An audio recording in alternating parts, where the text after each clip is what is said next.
This presentation is about the regeneration of Mumbai and Leicester. So here are our key terms that we need to know when we are looking at the regeneration of both areas. So for Leicester, we're going to be focusing on the High Cross and the Curve Theatre. We can also talk about the regeneration of the waterways, De Montfort University and University of Leicester, and also Beaumont Leys School. So remember for Leicester, Crows, which stands for the Curve, retail, which is the High Cross and other shops, offices, waterways, schools, and the Science Park, which also includes the National Space Centre. When we are looking at Mumbai, we need to think about Chhatrapati Airport and the Dharavi Sports Complex. So let's start with Leicester then, and the High Cross. So the High Cross is a £350 million development. Inside the development, there is 120 retail stores, 15 restaurants, and one cinema, the Cinema Deluxe.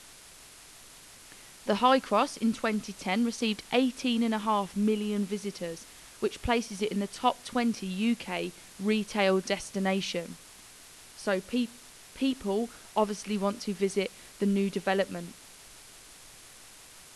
As well as the 120 retail stores, there's also been 120 apartments built. And overall, the High Cross created 2,000 jobs for Leicester. So within that, we can talk about economic benefits regarding jobs, and also social benefits regarding more shops, more restaurants, and things to do at night time. So our other regeneration project is the Curve Theatre. This was developed and built in 2008, and it's situated in the cultural quarter of Leicester. Remember, cultural is when we're talking about the social aspects of people's lives. The theatre shows award-winning plays and shows and can hold up to 750 people.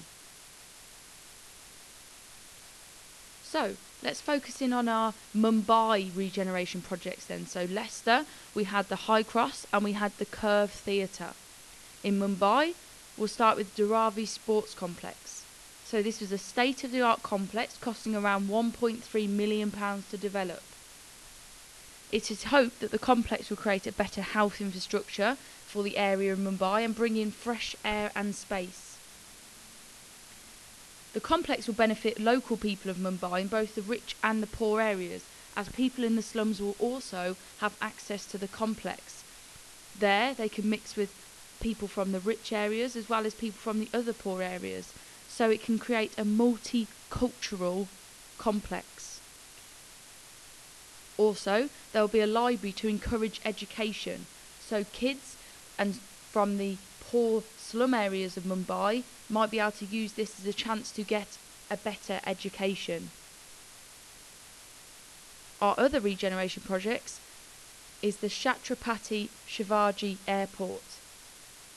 So this is Mumbai's largest airport and it hopes to handle up to 40 million passengers a year. The airport will be a new gateway to the city, so when people land in Mumbai, it will give off this professional and exciting impression. Within the airport, there's going to be over 20,000 square metres of commercial space where new shops and retail units can operate and make money. There will also be an extensive rainwater harvesting system, which is beneficial to the environment. Also, there's going to be a 6-lane highway developed specifically to get to the airport, which is going to improve transport links and also the infrastructure.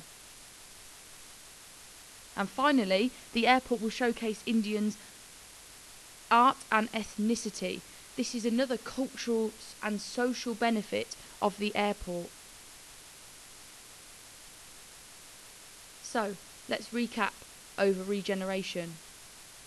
We need to remember economic effects is money, social effects is people, and then the environmental effects affect the environment. So remember for Leicester, we looked at the High Cross and the Curve Theatre, and for Mumbai, our regeneration projects are the Chhatrapati Airport and the Sports Complex. Finally, I want to touch upon future change. So this is looking at how our two places, our UK place Leicester and our non-UK place Mumbai, might change in the future. So let's look at Leicester first. One way Leicester might change is having an increase in the number of people that migrate into Leicester. If that's the case, we would obviously need increased housing for the increased population. Additionally, this might lead to an increase in facilities, such as more schools, more doctors' surgeries, more hospitals to cope with the larger population. Also, Leicester might end up having more attractions, for example a theme park or an ice rink, for this larger population to do. A negative change in the future might be that there's going to be more pollution due to the increased traffic and congestion in the city centre, as there'll be more people living in the city. In Mumbai, one change might be that there is better housing for the slums. It might be that they get a grant or some money to have better building materials to build their houses. Also, there could be improved healthcare. The government might want to invest into more doctors, which would lead to more doctors per people in the city. Or they could remove Dharavi altogether and try and rehouse some of the slum dwellers. So these are just some of the things that might happen in the future to these two cities. Remember, as long as you can justify your point, you can say any change you want about each of these cities.